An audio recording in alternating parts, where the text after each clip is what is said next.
My guys, it is that time of year again.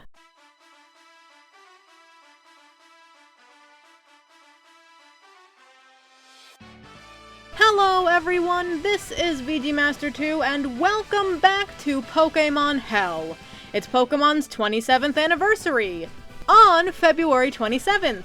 Literally once in a lifetime, but technically not an all-important milestone. Speaking of milestones though, if I may, I'd like to date myself hard, if I haven't already, to take a moment to thank all of you for 50 subscribers. Knowing me, I've probably procrastinated long enough for half of you to unsubscribe, but I have seen that I had reached it. So if you're one of the people who stuck around, thank you so much. And if you aren't subscribed and you like what you see and or hear, then maybe you could subscribe too. I make videos on all major General Nintendo Directs, Pokemon Presents, major Pokemon news drops, and reviews of all sorts, with well over 20 reviews in the pipeline. Shameless plug, I know, but a Pokemon company can do it, so can I. But getting back on subject, as with every anniversary lately, regardless of major milestone or not, Pokemon Company can't help themselves. Instead of announcing things across the year and everywhere they can, they just deprive us of any info at all until the series' birthday, so they can waste our time and dump a mountain of shit on us. This year is no different. But before we begin, just want to give a shout out to the sales figures because holy shit. So, Let's Go, a Gen 7 spin-off that they are still giving us numbers for some reason, is sitting at just above 15 mil. Sword and Shield are at 25.5 mil. Legends Arceus is sitting just below Let's Go at 14.5 mil after only a year. While Scarlet and Violet, the game that functions the least, 20.5 million. After 2.5 months. Wait, this is only up to December 31st. It was only 1 month. Y'all really love slurping up that shit, don't you? I, of course, have my own opinions on that game, which you will hopefully get to see in my eventual review that I would like to happen before I die, but I don't know. Just, Jesus Christ. Well, Game Freak, you did it.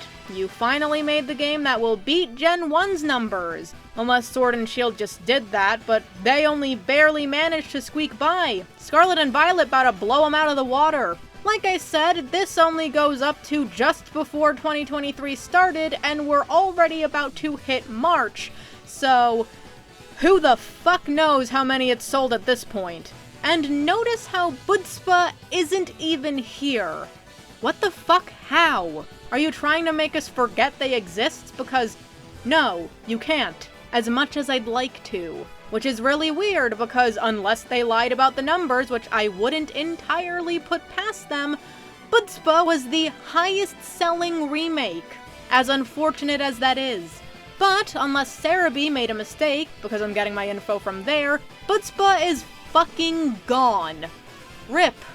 You will not be missed. God, you look at this and is it even any wonder why they made the 1000th Pokemon literally money? Because, oh yeah, while we were all laughing at Gimmighoul for being spammed in, it turns out the entire time he was actually just Game Freak itself. And or the entire Pokemon Company. Cool, thanks. What does this mean in the long term? Well, other than maybe more Toby Fox collaborations, given just how much everyone loves his music in this bitch, I'd say anywhere from they actually start trying for once to we're fucked.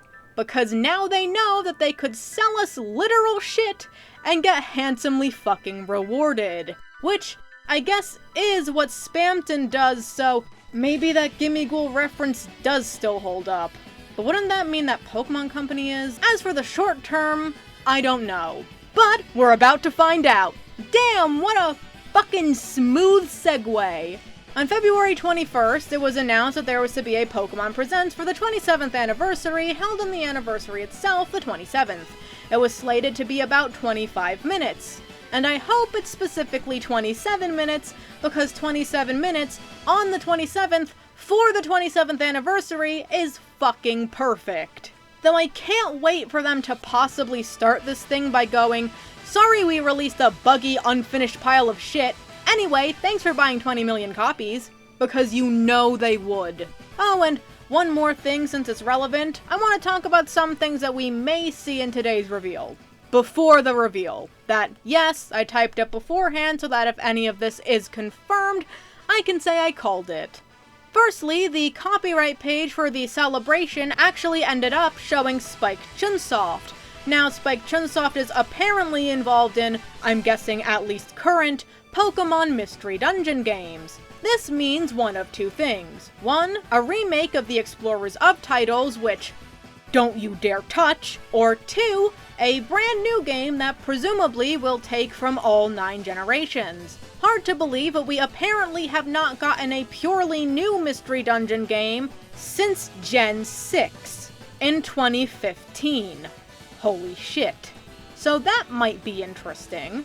Second, thanks to leakers from even before the base game came out, we have a pretty good idea about some things regarding Scarlet and Violet's inevitable DLC. I'll also be talking about theories and speculation afterwards, so spoilers for all the things that are real, and in case any of these things are revealed to be real. So before the game came out, we were told that there were going to be paradoxes of Suicune and Virizion, past and future respectively, but that they were apparently relegated to the DLC. You may wonder, VG Master 2, a past Suicune? That's impossible unless they show us what Suicune actually looked like before she died in the tower, which would be theory-destroying. Otherwise, it completely breaks lore. Well, yes, but also maybe no. Because, aside from placeholder data for 2 Pokemon in the Paradox section that we can infer to be them, these 2 paradoxes are in the game, as pictures, in the convenient lore books. And in those books, they are stated to be explicitly drawings made by explorers who were fucking around. Imagined Pokemon. Now that, combined with the fact that they actually appear to be fusions of their respective trios, because fuck Keldeo apparently, combined with the mentioned contradiction that the paradoxes are in a hundreds-year-old book, despite supposedly only being there because of a time machine, have brought people to the, let's be honest, definitely correct, conclusion that Paradox Pokemon aren't real. They are beings of imagination manifested by the 3rd Legendary, who, on top of being the source of crystallizing, also doesn't exist outside of another picture in the books. This theory is also supported by the fact that it's also explicitly stated that the crystals are the reason why the AIs are able to be as advanced as they are, of which they are basically the consciousnesses of the professors, just somaed into a robot, among other hints here and there. We also know about 3 characters in the code. 2 are 2 new characters named Billy and Onair, but the 3rd is Heath, who was only mentioned as the person who wrote the books. However, even in the books, not only was Heath apparently the only one who saw the 3rd Legendary, and not only was his main Pokemon Cyclizar, adding credence to Koraidon and Miraidon being made from his imagination, but his head got fucked with to the point that he wrote down an entire page of shit without even remembering how. There is obviously some fuckery going about. There's also the really sus shit about Geeta. Half of the league hates her, she says some really ominous shit, and her ace is exclusive to Area 0, which was explicitly mentioned in-game. And it might not mean anything, but her official artwork is entirely front-facing. With the exception of Grusha and the male protagonist, none of the other characters have front-facing artwork, and even then, Geeta is staring right at us, while the others aren't. It gives off this weird vibe, like in Doki Doki Literature Club, how most of Monika's sprites are front-facing, and that's supposed to be a hint towards her being aware and the true antagonist. So, because she's so sus, it's been theorized that Geeta will be revealed to be the main antagonist all along. It's interesting. Do I like that Game Freak chopped the game story in half and decided to sell the second half back to us instead of releasing a full game? No, but it's interesting, and it really would actually fix some world-building problems. like how future paras are all just robots. If they're fake, everything's fine. Doesn't explain how an Arceus-level legendary of creation via imagination came into existence and why he's in this hole, but it's better than saying, in the future, all is robot. On top of this, Pokemon Company themselves ended up leaking some things. Through their VGC 2023 shit, we not only got some sprites of Pokemon that weren't in the fucking game yet, but we also got further confirmation of 2 moves that very likely belong to the fusion paras. Also, just like in Sword and Shield, Scarlet and Violet released with a secret set of Pokemon in the code that could be obtained, or will be obtainable, with Pokemon Home. And just like in Sword and Shield, this group contains a wide array of legendaries and starters. Only except it being the Kanto starters and the previous gen starters, it's the previous gen starters, the lines containing the Hisuian variants, and the Kalos starters. Now, when the other 2 Kanto starters appeared in the code of Sword and Shield, that was a sign that we were going to be choosing from them in the game, which came to pass in Isle of Armor. So with the Kalos starters in the code, France being right fucking there, and it being the year of the 10th anniversary of X and Y, it really makes you think, huh? And the legendaries are likely there for the same reason as all the ones in Sword and Shield too. One of the DLC packs is very likely going to include a slightly updated legendary capture quest, not unlike Dynamax Adventures. In fact, it will probably be identical to that, except it'll be crystal raids and it'll take place in Area 0. It's even entirely possible that the legendaries are only there as illusions created by the Imagination legendary, just like all the Paradox Pokemon there, which would actually be a better reason than Max Adventures, where they're all just entirely localized in the caverns of Scotland. Finally, an update for Pokemon Home revealed the Scarlet and Violet-styled sprites of every single Pokemon and form, including Megas and Ash Greninja, but excluding Maxes. This is either just for Pokemon Home, or every Pokemon is returning. The latter would be great, if not a little scummy, especially because they made that big stink about the barely existing national dex getting past 1,000 already. And honestly, what would they even do with these in-home, and why are they in Scarlet and Violet style? Because Gen 10 is presumably going to be on the next console, where the sprites won't have to look like this, so it really shouldn't be future-proofing. But it wouldn't be Pokemon if they didn't do something unimaginably stupid. Also, apparently a fuck-ton of mobile game shit was straight up released before the presentation, so it's either gonna be redundant information that they go over to remind everyone, or it's just not gonna be there. This includes Puni Puni, Master Sex, and CCP's data stealing bait. There was also a sound library for Red and Blue released for a limited time.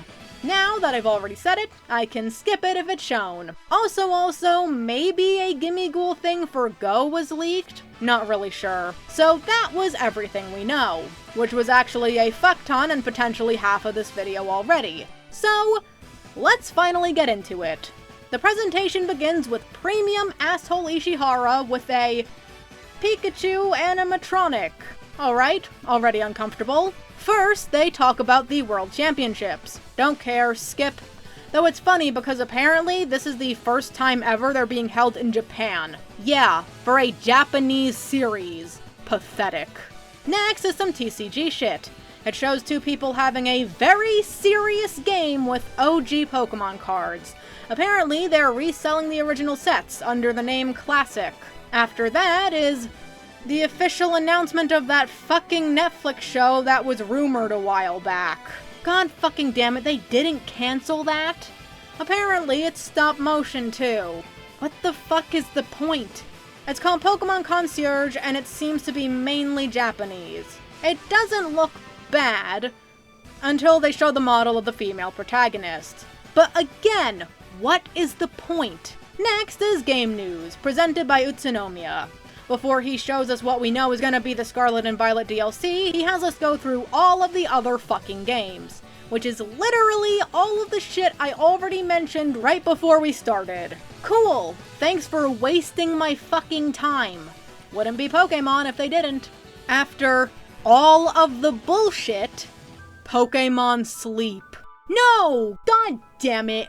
I was really hoping they fucking canceled this shit. Not only is it so fucking scummy, but it would have been fucking hilarious if they canceled it after publicly announcing it. Mostly because it is super scummy, and it's great to see scummy things fall through. But nope, there were signs it wasn't dead, but I didn't listen. Pokemon Company trying to infest your dreams, be like.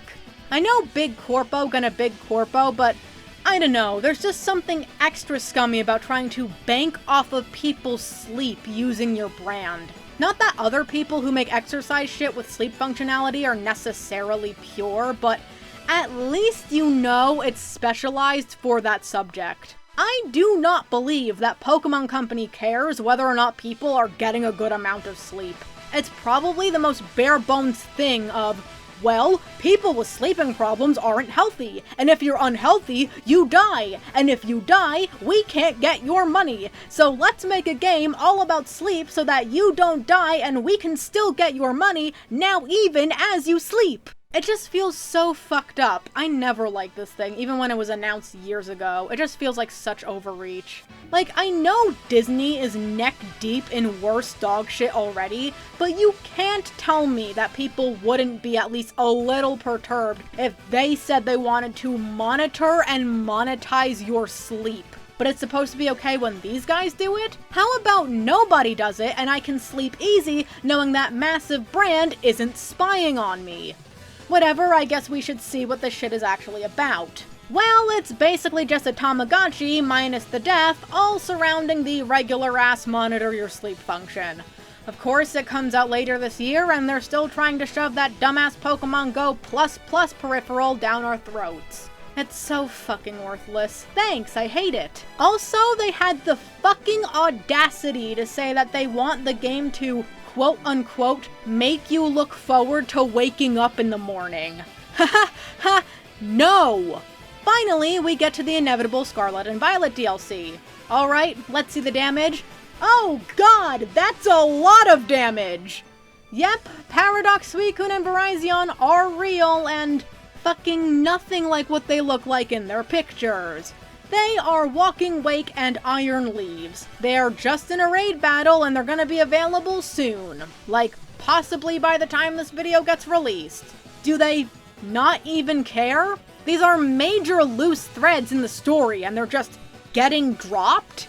No, yeah, they're just getting dropped. Literally right now, meaning as I type this. What the fuck? Also, there's the Pokemon Go and Home functionality. Home specifically coming later this year, but Go seemingly coming out right now, complete with shit for our favorite money-hungry gremlin, or, well, second favorite, Gimmighoul, because of course.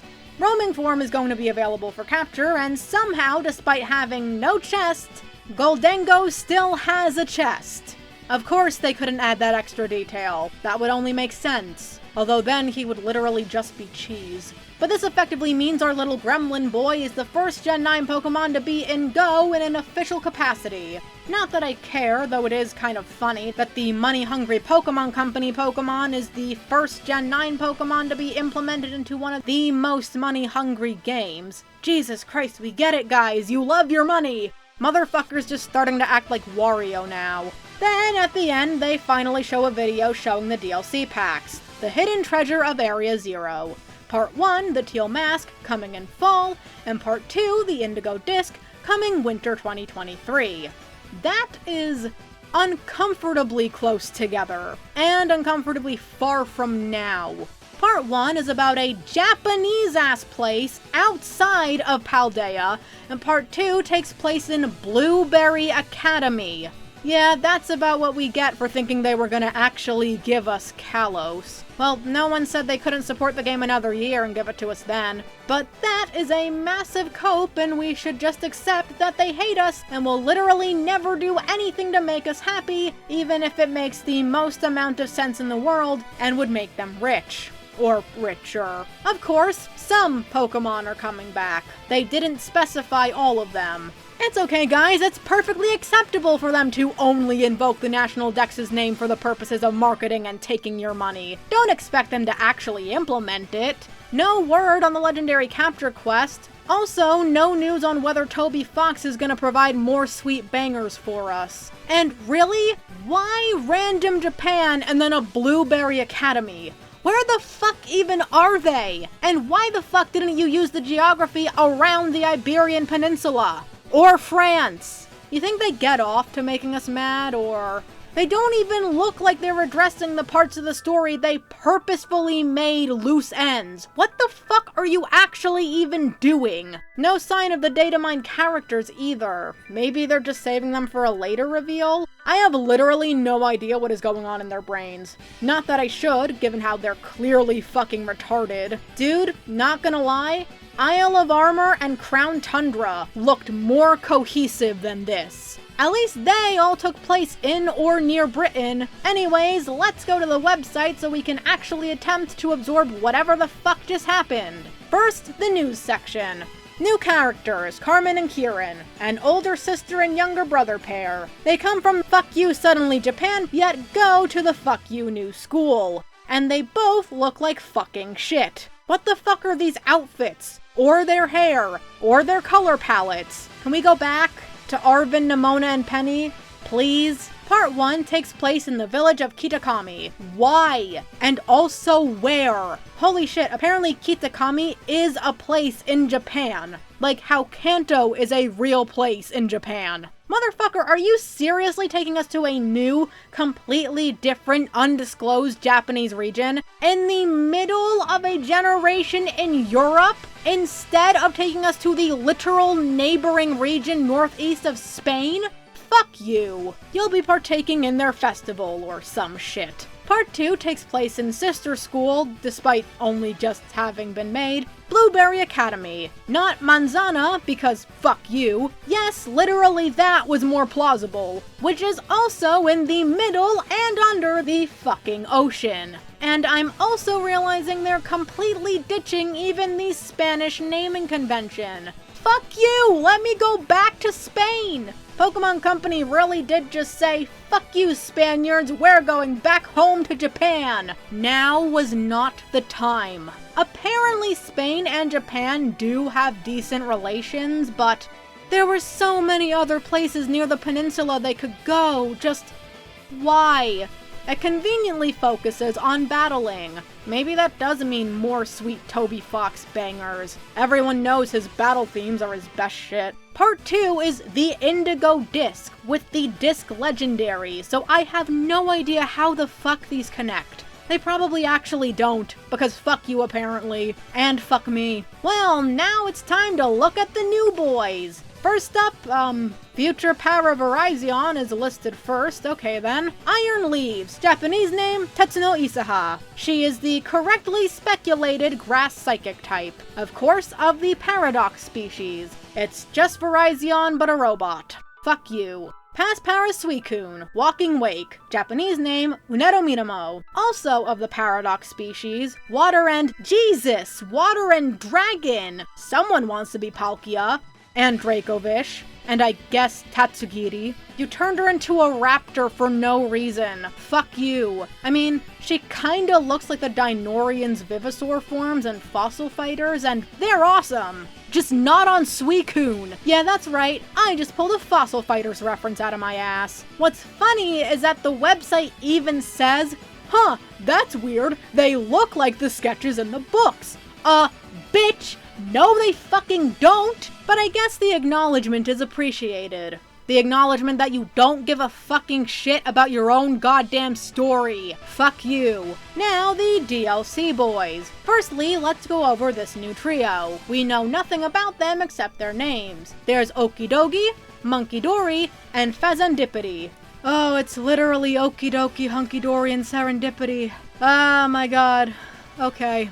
Japanese names Ina Inu, Mashima Shiru, and Kichi Kikisu. The first two look like they came straight the fuck out of Yokai Watch, holy shit. Personally, I like Fazandipity the best. Her design is the most aesthetically and anatomically pleasing, and her color palette flows well. The black and purple indicate a shared either dark or poison typing, and their secondary coloration makes them look like the classic grass, fire, water trio of the starters, which would be weird if combined with dark, because then that would just be half of the ruinous quartet. But again, Game Freak's retarded, so wouldn't put it past them. Maybe they're ghost types? They seem to be based on the Legend of Momotaro. Are these three all legendaries? Hell if I know, but they look it, so they might as well be. It's not like there are any rules for that anymore.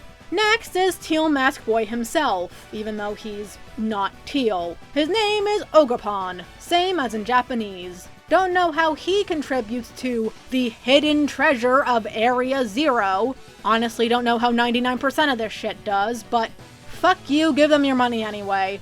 We know nothing except that he has a mask, insert green reference here, or JoJo, or Persona 5, but that's still basically JoJo, and that he's probably part grass. Can't see his entire face, we did see part of his eye in some artwork, but he looks alright otherwise. Finally, his third legendary disc boy himself, Terapagos. This is funny, because his name was always represented by 6 boxes, indicating 6 letters, but nope, fuck you apparently. His Japanese name is the same, where the same name is written in 5 characters, so that 6 boxes thing was still a massive fucking lie. Although apparently in Japanese that had 3 boxes, which it also isn't. He does look quite a bit like the picture in the books, but he's fucking tiny looking. Also, his shell having images of all the types is really on the fucking nose and looks like shit, fuck you. He doesn't even look like an Arceus level god of imagination manifestation. Game Freak, why do you do this to us? And even though I imagined him bigger, and yellow for some reason, I still think he looks alright. He's just a good fluffy boy, sitting on his crystals and mind-fucking the ever-loving shit out of everyone. But again, no idea how anything else ties into this. Also, his page in the books talked about hexagons, but bitch, those are pentagons. Did they actually fuck that up? Dude, did Game Freak actually fail at learning their shapes? Of course they did. I mean, I wouldn't be surprised if they did. All I know is that Toby better make this man's battle theme. He is literally the culmination of all of the things Toby connected. The fact that both these packs have the overarching title, as misleading as it currently seems, The Hidden Treasure of Area Zero, gives me some copium that there is gonna be more after these. Gen 9 is going to last 4 years anyway if we want to have Gen 10 fall nicely on the 30th anniversary, so instead of making more garbage experiments, they can just make another year of DLC. It makes sense, this is literally the fastest selling game ever, and apparently an otherwise completely accurate leak even said there was going to be a DLC with a theme of Hidden Treasure of Area Zero, you know, almost exactly the direct fucking name, and another called Hexagon. And just, come on, you cannot keep us hanging on Kalos like that, even though it only would have made the most sense this year. Why do I still cling on to hope? Unless, given how they fucked up on Terapagos having hexagons, that Hexagon DLC is going to be Kalos, as in actually Zygarde. Okay, I gotta stop. You know, I was looking forward to seeing what the DLC was gonna be when I thought it was gonna be a traditional wrapping up of the loose plot lines already in the story, but now that I know it's this? Yeah, not anymore really. Funny how that works. Huh, it's almost like if you fuck around, you find out. But that's probably a good thing, not just because I don't have the games, but because they're increasing these DLC packs and they're still version exclusive. 70 combined, more than a single copy of one of the base games. Great, thanks, fuck you. This is identical to how you did the Gen 8 shit, and that wasn't even worth $30. What the fuck ever, why do I even care? I'll wait for the definitive edition version with the DLC on the cartridge and then find it at a really good discount. But yeah, I guess that was the 27th anniversary Pokemon Presents. I'm only just realizing there was no Pokemon Mystery Dungeon. At all. Then what the fuck was that Spike Chunsoft thing for? Was it fake? Did we get bamboozled? No Detective Pikachu 2, the game or the movie, No games announced for the online service, not that I expected that. Nothing for the anime or the TCG, past the reprints of the old shit. Actually, just almost half an hour of worthless garbage. Holy shit, what a fucking mess. It wasn't even 27 minutes! You failed the funny test! Though again, don't know what I was expecting, because it shouldn't have been competence. Hell, I don't even think their new patch that they just dropped even fixes half the problems with these games. Not that we should ever expect them to. In fact, somewhere in that mess is a thing that causes some people's games to crash and irreparably corrupt, so that's always nice. But at least they didn't gloat about their sales figures. But I guess that's it. And I have no idea what'll be next. So, I'm VG Master 2, and whatever it is, I hope to see you then.